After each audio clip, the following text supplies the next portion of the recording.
But some of the feedback we've been getting over the last 6 months is we want to hear from Coraggio members,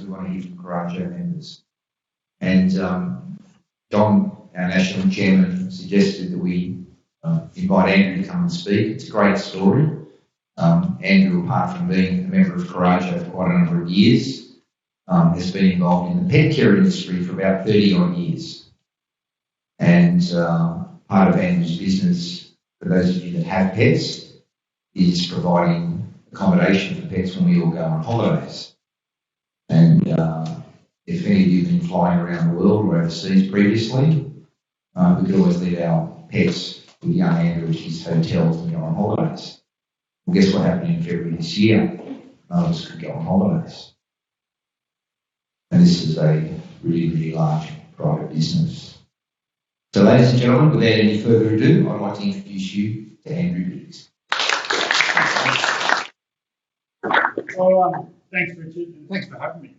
Just to give some background, 39 years. It is a bit over 30, but it's all good. So today I've just done a bit of a presentation. I'm not an expert in anything, but I try to bit unconventional, and I try to engage with a lot of people, and that's how we've grown our business. All our business is about partnerships and getting that emotional attachment to our customers and all our partners that we work with. So today's about the journey of Hanrob over the 39 years. I've got some learnings at the end, things that we could have done better, things that hopefully I could share with you when you go about your own work and think, hey, that could resonate with my business. So there's a couple of pieces there. I know that I've looked at a lot of you guys at your businesses before I came this morning, so there's most of better advisors and business advisors than what I am in here, but I think the best learnings is what you learn in your business, and I'm happy to share that with you guys. So enjoy a bit. The first people I was thinking, when I was a kid, so I started when I was 9 years old, we bought this place down at Heathcote. So before and after school, we used to clean the kennels with Mum, and then on obviously long weekends and school holidays, that's all we did, look after dogs. And then I always hear the old man bloody whinging, like, who bloody let the dogs out? Right? All the time. So I actually found a clip which was similar to that. Now, I am unconventional. This is not about Black Lives Matter, but there is a black guy in this, but my dad's not black. So let's just if I know how to use it. $1 zillion. The question is, who let the dogs out? Who let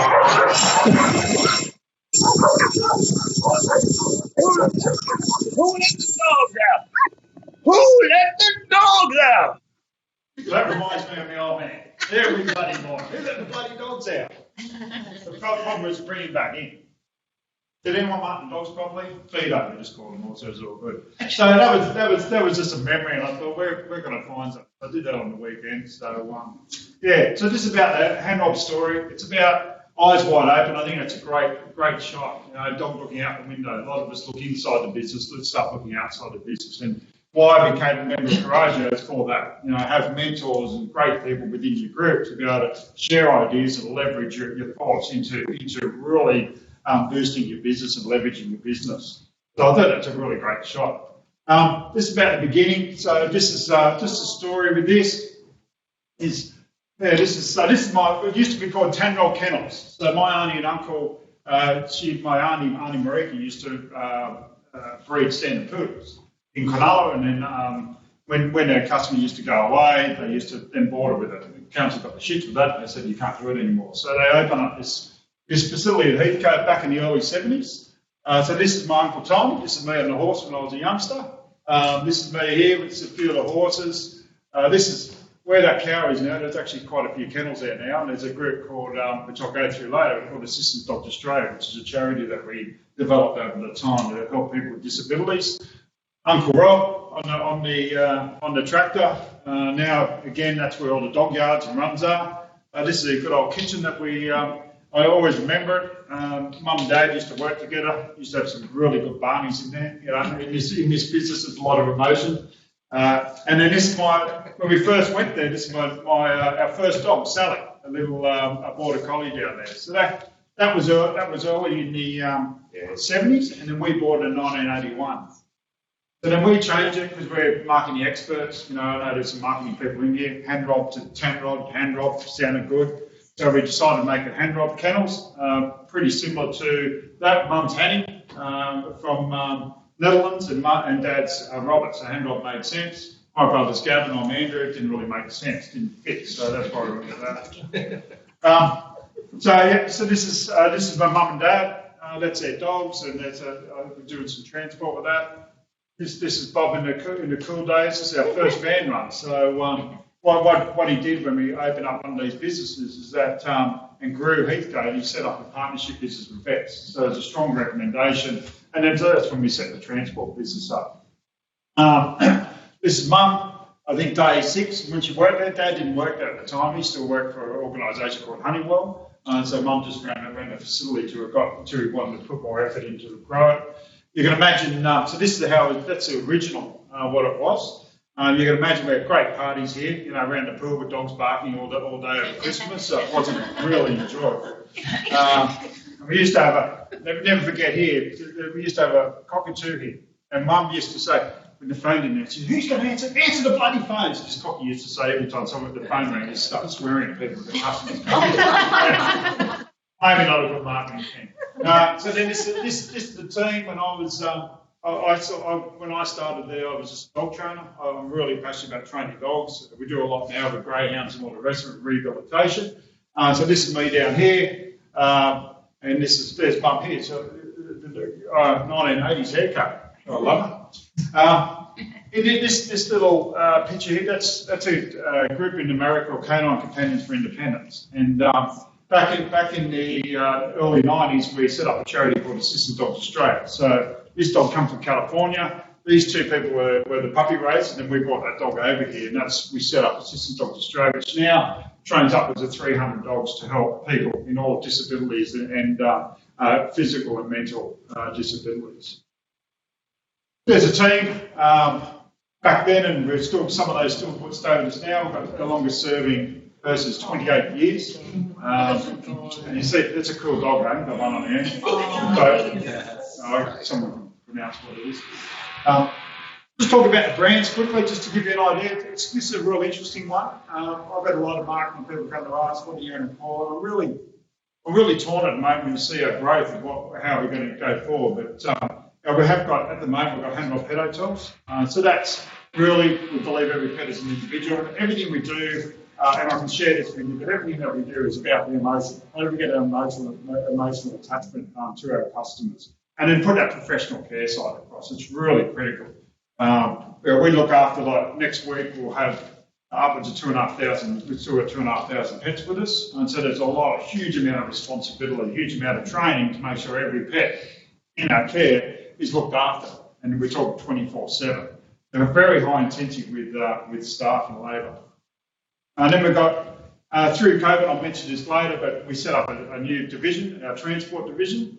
So journeys for our pets. So a lot of the transport that you see these days is all about transactional. We want it to be a journey for the pets. It's really critical. So we've got the vans are fully decked out, fiberglass air conditions. We want to really ensure that the animals do receive that luxury and professional care as they're travelling. More so these days, because a lot of the airlines are really going tight on any animal movements because they're rather focused on the freight. Then the other one we do is professional learning for pet enthusiasts. So we set up an RTO. We did this on a couple of. Originally, we set it up for just to make sure we can give our staff certification, Cert 3 in companion animal services. Now we're building that out to help with our strategy going forward, and especially now. It was really fortunate for us with the incentives for traineeships. They pay half year labour, so we put 50 traineeships on to be able to help us with our cash going forward. And that's been handy because we don't have to pay anyone else because we can provide a certification ourselves. We've got young people, and again, I think it's really important for us that even if they don't stay with us, they learn from us, our brand recognition continues to stay strong. What have we got next? That's just our simple marketing strategy on the page. A lot of message around owning the territory. We want to own the pet care professionals. Increase revenue by focus upselling and average weighted purchase opportunity. This is when I'll talk later about product and services. We do a lot of services, but we're going to get into products just to really help a seasonal business grow. drive repeat pets and referability by focusing on lightning strikes. Make sure that every touch point, the 3 touch points, beginning, middle, and end, that the customer really says, "Wow, can't expect any better." Again, it's about a partner strategy. So we have got RACV, RACQ, NRMA, PEPFAR, and Green Cross. So we've got a lot of partners, and something really that we could leverage going forward in the new year. And develop content ideas. Again, our socials are really great in regards to getting engagement. Something that, if I look at it and something we're working on this year, we want to get much better at that. But I think there's a huge uplift in what we can do there, especially with video content with pets. This is interesting. So we did a specialist dog training era 96 to 2015. Our anchor customer was Aquis. We trained for that whole period of time. So what's that now? Close to 8 years. It was actually 18 years. We trained for Aquis. We trained all their dogs, their beagles, at the airports, trained them all the way through. They decided to push it in with customs. So when that anchor customer left, and September 11 made a huge issue here, right? Because when September 11 happened, everyone had a detector dog, bomb detection dog. So they were selling for like $500, $600 around the world. For us to train one of these dog properly, it cost us about $11,000. So that wasn't worth our while in that. But this was great. For me, this is a great experience. I went to India, went to Hong Kong, went to Europe, went all over America with these programs. So I just want to share some of the things that we did. So Aquis was detector dogs in quarantine. Then we had Hong Kong. So I've got a video of Hong Kong in a second. Gorgon, this big project over in WA, the Gorgon project, run by Chevrons. We trained dogs to search people before they went on the island because it's a heritage listed island. Namibia, we're doing some work up there. Animal World Innovation, we did a program with them for dogs to be able to detect acceptable fly strike sheep, so then we could breed it out. That was about a 70% success rate, but unfortunately we didn't want to progress with it for whatever reason. And Government of West Australia, this is a really interesting program. They've got European house borers over in WA, and we taught the dogs to be able to search forests and be able to detect where the borers are. And that was a pretty cool program. Amazing what these dogs can do. So I'll just show you some, this is the video of the Aquis, and then I've got the Hong Kong one. We train the dogs on both active and passive, so you would have seen these little things running around the airport when you used to fly internationally. I don't know what they're doing now, but fantastic. They're all the Mars Centre. So these dogs came with us. So to give you an idea, we got these dogs, and within 8 weeks we trained them to be in the field. So it was an 8-week program.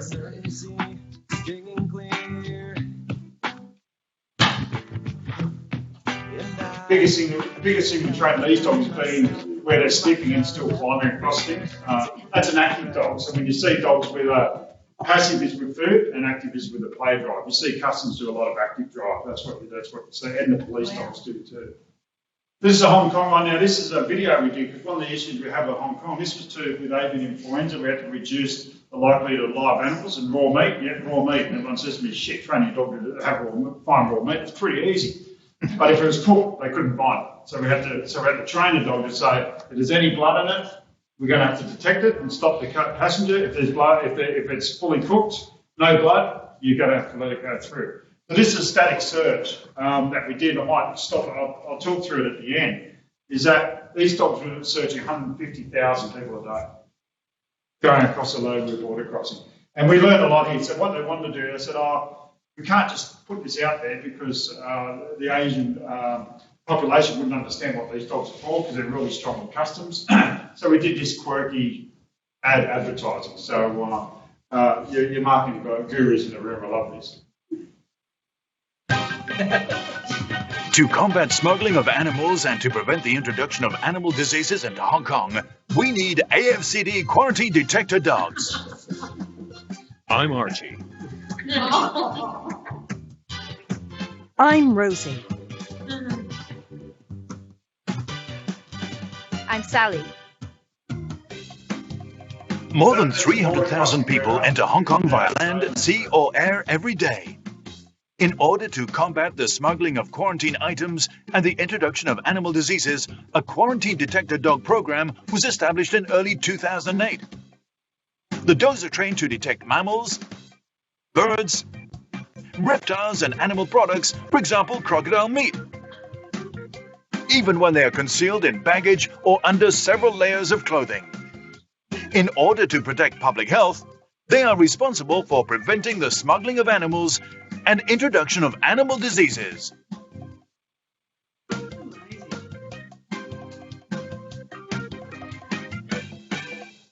The rigorous training process teaches us to put our excellent sense of smell to good use. Our handlers are trained with us. All those dogs were found in the town. Our intensive training takes place at the AFCD office. Every one of those dogs were in the town, and they were amazing dogs. Great dog trainer, Peter Crumlin, he came on board just to get that program going for me. He was in the dog squad for the police, but we just got the dogs. And they were. The male centre there, they're working at least 20 metres off the ground. They're searching everything, and these dogs could search it. A lot of dogs, when you see in Australia with this type of work, they've got a specific. Right, they don't search vehicles, and then one would search people at the airport. The other one would do mail exchange. These guys have to. We train these dogs to do everything from get go from and all on death row at the pound. They're all around 15 months old. And everyone passed, which was even better for us because finding dogs is the difficult part of detective dog training. Just a quick thing where we are now. This is about locations. If you don't, so we've got three in Sydney. Up the top, Stuffy's Forest, and then Sydney Airport and Heathcote. Heathcote was that one when we come on board in 1981. And then we've got Canberra. As you can see, most of these are pretty close to airports, which is really important for us, especially with our strategy with our transport. We've got Canberra. Canberra's unbelievable with daycare. We would have at least 500 dogs a week going through there for daycare. And then Melbourne Airport. Melbourne Airport's been a bloody disaster, but that's I had a atomic bomb on, put it on. But anyway, we're getting through it. And then just for you guys, I thought I'd throw an extra picture in there. So that's our latest one in Eagle Farm.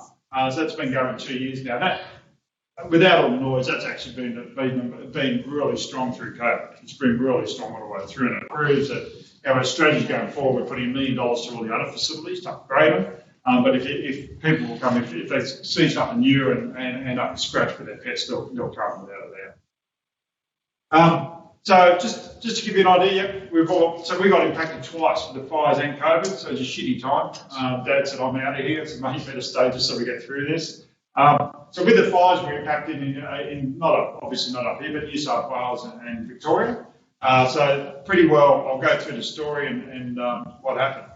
So we did three phases. Phase 1 was the bushfires, phase 2, COVID, phase 3 was reserving cash, stabilising recovery, and then business diversification execution. So they're the real pillars that we had to put in place when this all occurred when we were on reflection.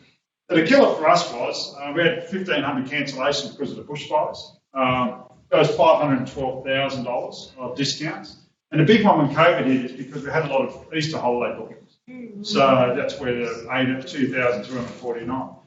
So other than the event getting 12% of sales for that period, we had to give $1.3 million back. Pretty tough going. Lucky for good banks. Westpac really helped us with that. Yeah, thank for Westpac for us. But in that time, we only hit overdraft twice. So it was really great, how we got through that. I'll explain really how we focus on that. So we go, and this is about goodwill. Some of our competitors said, we're going to hold your money. I didn't want to do it. So we were, through these tough times, you want to be loyal to your customers. They'll come back. So I said, we're going to do it. We're going to have to, we'll get, obviously, the first bookings get paid last, the last bookings get paid first. So we just worked through that process. And we got there at the end of June. We mostly had a handful.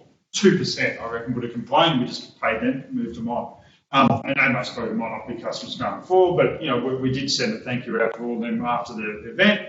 So if you can see with the lockdowns and restrictions and travel, a decrease of revenue to 3.8 million over that period of time. That's a lot of animals, right? And this is actually a good graph. I found it, so I thought most of you use it. It tells a better story than me. But you can see, this is just our users on the website. You can see around March, you can see it deteriorating, but you could see it start pulling back up as it went through. So that gave us a bit of light at the end of the tunnel. So one of the key things that we did, I said, in the Coraggio group, there's a guy called Gavin Jones, he had really good structure in regards to, hey, how do you overcome this bloody shit fight? That's pretty good, that's what it was. And it's about the three weekly scrums. So we had a scrum, direct scrum with the senior management team, and we're not bloody corporation, we're talking about 5 of us, right? So it's not like we're billionaires. And one of the things we did, we reduced our cost by 3.1 million. Just being really focused on what we need, what we don't need. And the key to this is not everyone being involved in everything.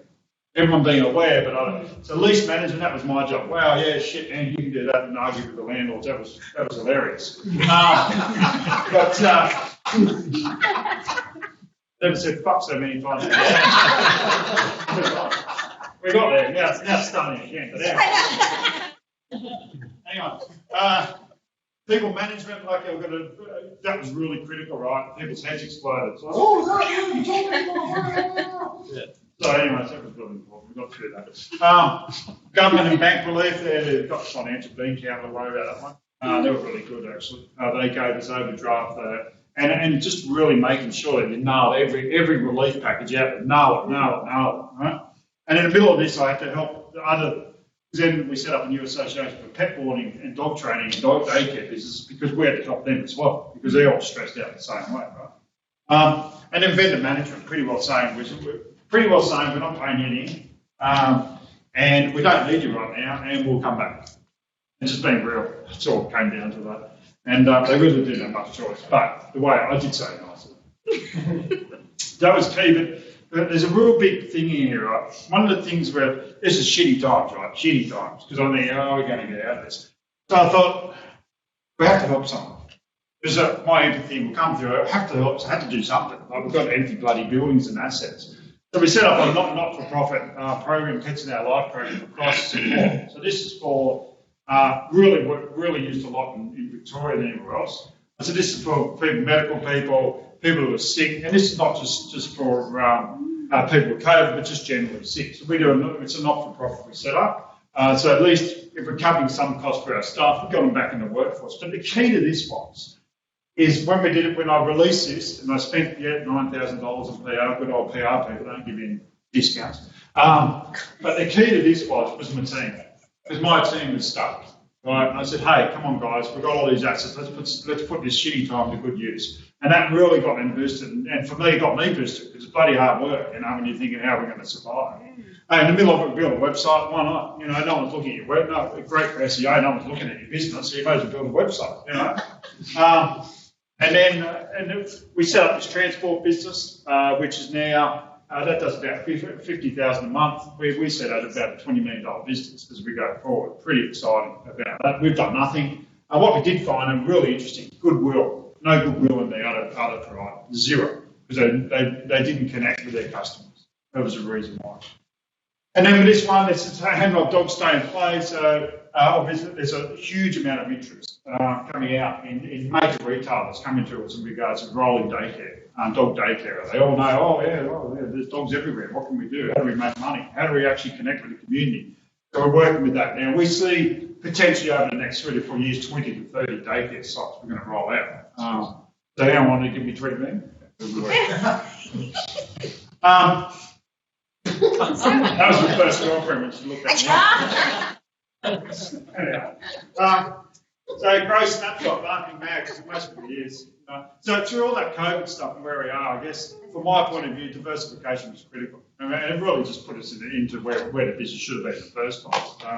Just sitting back in your laurels, everything's fantastic. Our business is very seasonal, so, smoking cigars this time of year, like I sit up here smoking cigars, I won't have any shirt on in February because we lost all our money, because February, no one travels. So the key for us is diversification. So this is what our plan is. So we're aiming to, we're looking at to year 25, looking at 30 million additional revenue, 7.45 million EBITDA. We're going to market. My dad wants to move on after this mess, which is fair enough. And where we're going to do it is our hotels. We're going to increase from 6 to 12. Education, animal transport, retail daycare hubs. Each one of these hubs are about a $3 million business. As they get through, we won't obviously have the 11 of that capability by the end of that. And then domestic and international markets. And where we're going to do it is operating, transport, technology, people, process, and execution. So we have to be really much better than that because we've been pretty weak in that as a business. So that's what our goal is. I'm mindful of the time because Richard's getting anxious over there. The Hanrob difference, I'll just sort of straight up shot in there. Look, it's pretty cool. Right? That's what it's that connection. People and pets and their owners. Sorry about that. So business model unlocks. This is the key. What we're looking at now. I looked and said, "Jesus, we've got a lot of customers. We've got 42,000 customers. How can we make more out of it?" So we've got the customers as the centre, and we've got a boutique retail transport hub to make it convenient. We move all the animals around. Full experience in daycare, and that's really the boutique retail we're going to do. We're going to all this retail is going to be exclusive for us. We're going to get overseas retail, so people have to come to us to use it. And then you've got all these. So we've got pet pigs, video, Skype, looks like a pig's head, pig's bum, play, room, etc. And there's our brands down the side, Hanrob. And this is what I was talking about before with the brands. Is where we go. So the Hanrob experience. On-site, always on, experience, enhanced full experience of partnership and integration is going to be the key to us going forward. And all those stars are little things that we're going to do with our daycare centres. And I was trying to do that a bit interactive, but it was a disaster, so I'll just go to a snapshot. Lessons learned. So this is good. This is what I've learned. First, family business. Gosh, we went to the FBA, Family Business Australia, and I thought, what am I getting into? These people were at war, families at war. So, geez, I don't want to do that. Didn't sound like much fun. So the first thing we did was set up an advisory board, and then the second thing, I went through external advisory group, as like Courageous. There were really two things, because Dad and I don't always connect, and that was really good in regards to like a bullshit film and say, hey, Courageous says like, we should do this, and if they settle up, doesn't matter. And the best philosophy here was, if we get, and because that's where we are, if one of us don't agree, you have to represent, or we just don't do it. Simple Simon says, right? We didn't get any arguments, so that's what we agreed to at the beginning, that's what we're going to do. And we still like each other. No, get on with it. Key next thing is, which we did a lot better, when we did negotiations with the airport, Jesus, seriously. We could have done a lot better. Some of it, we range from 10% of revenue up to 16%. If you're up around over 12% with rent to turnover, you're really in shit real time. So we renegotiate correct time. Now, thanks, COVID, we can renegotiate those. But also value engineering. There's a lot that we've done in the past, especially these are huge assets. So the pet hotel here in Brisbane, that's a $5 million event. Right? So it's about how do we value engineer. There's specific things about, obviously it can't smell, obviously noises are pain for everyone, all the neighbours, so there's a lot of other things that you've got to manage. So for me, now we're really focused on okay, if this business performs at 70% of what we at maximum we want it to be, what is the rent ratio? And that's really critical, all I focus on. And I'm really hard with it. And I don't say we're not doing it, but they want us, so then you just have to be a bit arrogant in that situation if you've got a good model. Cash is king. We made shitty decisions because of, like I said, our fluctuations with cash, and something, what I reflect on is, hey, if I had better people, and then if we had better systems, shit would be a lot further down the track. It causes a lot of headaches. So again, we're getting investors on to focus on that, because they're the two things we've got to nail, because it's just too hard work. There's a lot of emotion in this business anyway, but then if you don't do that properly, which we struggled over 20 years since I've been there, to do it properly, so it's something we're going to focus on. And then the business diversification. Brand to boost. I stick with the core brand and drive its values. This is what I was talking about, we're in the way. And whatever we do, we could call it Man in the Moon Dog Care. Everyone would just say Hanrob. It's something we really focus on now. The Pet Professor Australia brand, all that, I don't know, we might just call it Hanrob and it's done and dusted and everyone knows what it is. The big risk there is people say, oh, what happens if you've got one doesn't work out? It doesn't matter, you've got to manage your customers, in my mind. If you can't manage your customers, well, you shouldn't worry about the brand at all anyway. And brand loyalty creates some momentum. Customers as amplifiers. We've got a customer satisfaction score versus net promoter score. This is about how satisfied we're there. That's about what they recommend. Satisfaction to me, when I've done a lot of research on that, is much better strategic positioning to understand where your business is going, and much better input. And for us, it's about the improvements. The key here, right, just a quick story. I was with Pet Farm. He goes, do you guys do net promoter scores? Yeah, we do this like 15 years ago. Yeah, we do it. Yeah. went back to what's Net Promoter Score? Anyway, so then I looked at it, we rolled into this, and then I looked and said, even if they're going to give you all high scores for the journey, and they say, I'll give you a 7, and that's like a passive, and the facility managers go, what can I do? So that's why it's about satisfaction. So satisfaction gives us a much better thing. The key to this, though, is, obviously, I said, what do you do with it? I don't know, it's in the database somewhere. Is about responding to it, but celebration of improvements. And we go back to the customer, so that's a good idea, we actually improved it. So they go and tell everyone else how fantastic because they listen to it. And the online reviews, all these 9s, 10s, and whatever it is, we always put them in online reviews. So in our type of business with a lot of emotion, you're not going to get, if you don't have a strategy around getting online reviews, you get a few negatives, and then it's really difficult to manage around it. But we celebrate, and you see our reviews, that we get about 20 a week across the group, plus some more. Really important for our type of business. People equal performance, promotions based on capability again. I've made that mistake. Let's put them in there, been long enough, they weren't capable. So shit, now what do we do with them? Happened a few times. Onboarding engagement is critical for us. And bonus is all about creating high performance. Belief and vision is the key. So I work a lot with these guys, not giving too much, but getting them to believe in the vision. It's much more important than any other thing that I do. And this is an interesting one. Gary Bertwitz, I don't know if you know him, he's a bit of a marketing guru. They always talk dance with the elephants. Great idea, but I'll just add one thing to it, dance with the right elephant. Because sometimes you go too high with the wrong elephant. And the next couple of things is map out your full customer journey, determine your offering based on partnerships where you both contribute, because a lot of these ones only one does, and leverage together. Don't dance too high. Really critical, right? So that's my advice for that. Instead of just saying dance with the biggest elephant you can, and then you're just someone down there, and you just drag along with it. Business diversification, mentioned that. Add mix of service and products to drive top of mind brand recognition. It's not just about our customers use 2 times a year, maybe less now because of COVID. This is our base customer. So if we could offer these services, health and wellbeing and products, well, we're always top of mind, really critical. Only quickly, I'm rushing through this, but my grandfather, he passed away through COVID, unfortunately, but he always said, one thing you do, see the whites of their eyes. One thing you got to do. Whatever you do in a deal, before you do a deal, see their whites of their eyes. That's what I've done. We've got Hong Kong, we've got India, we've got all that work because we didn't have a contract. I just went and saw it. So, hey, really ingrained myself into their business. Same with I'm doing a lot with greyhound racing at the moment in New South Wales. I knew nothing about greyhound racing, but I visited all the trainers. I know more than the bloody people who run greyhound racing, right? Because you're connected in and understand the industry, you're connected with the people from the ground. That's my best advice, what I've learned anyway, and be unconventional. A lot of conventional stuff. I'm doing with PwC at the moment about investors, and I'm saying, I'm going to have 8. I've got 8 businesses that will give me exclusivity for however long I want it before we even go and discuss about if they want to sell. I don't want it to happen. I said, what is that? Just give me the bloody letter. And let's not be easy. So we've got 8 businesses already lined up over the next year that we will acquire. And the key for that is understanding what they want. It's not just one model fits all, right? That's not the way I want to run the business. So, hey, what's going to work for you? What's going to leverage us? I know that's time to shut up. And become an industry influence. I think that's really critical. I didn't put any notes around that because you know what? I ran out of it.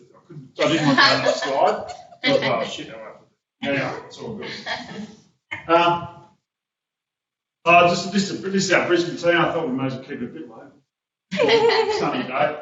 I've never been here when it's sunny, but and I thought I'll just finish off. I better finish off on that same song, just to say farewell. But this is a bit of a Christmas bit out there, sort of end of that film bit. But let's just do it. All right, party time.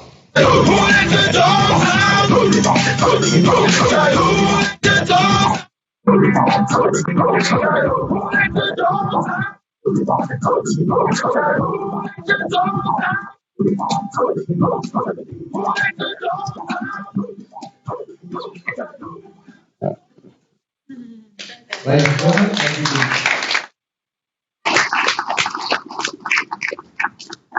Is there any questions? We've got a couple of good ones. Any questions, please? Students. There are plans to bring out organic. Yes. For that. Yeah, that's it. It's all all natural stuff we're going to bring out. So none of this. So everything's going to be ground natural that we're bringing out, and that's where it's really moving to the organic side for the pets. Can I ask as well, why now, and how come you didn't do it back in the 80s or the 90s or 2000s? Had the business. Well, a good time to do it. Well, a couple of things. Through COVID, I wanted to. The business is very reliant on one. We did have a US investor come on board once, and they were really worried about 82% of the business reporting, a bit too high for them, not enough diversification, too much risk. So that was a couple of years ago. Then I'm really good friends with my competitor, and then I got the shits with him as well. So as a bugger, we're going head to head with you, and we're moving on. So that's what's really triggered it, to be honest. And there's a time in the market. There's a lot of noise around it. There's a lot of puppies removed, like 2,000 of them in the last couple of months. So I think it's a right time to be able to do it as well. And because of the mix with COVID, where are opportunities in the retail space? Because a lot of those, we've got all of them, contact Mirvac, Westfield, they're all contacting us in regards to how we're going to drive that with them. So it becomes, and with the transport, we train all the freight handlers for Virgin and Qantas. So that's how it got us in there. So then we're dealing with them now, they're really struggling, especially Qantas, because they've got rid of all their stuff. So we might have an opportunity to jump in there and say, we'll look after all the animal side of things, which I think we may be able to do. It's found that out today, so we'll work with that. So really didn't answer it, but thought, why not? Any questions? All good? Andrew Bees. Oh, thank you.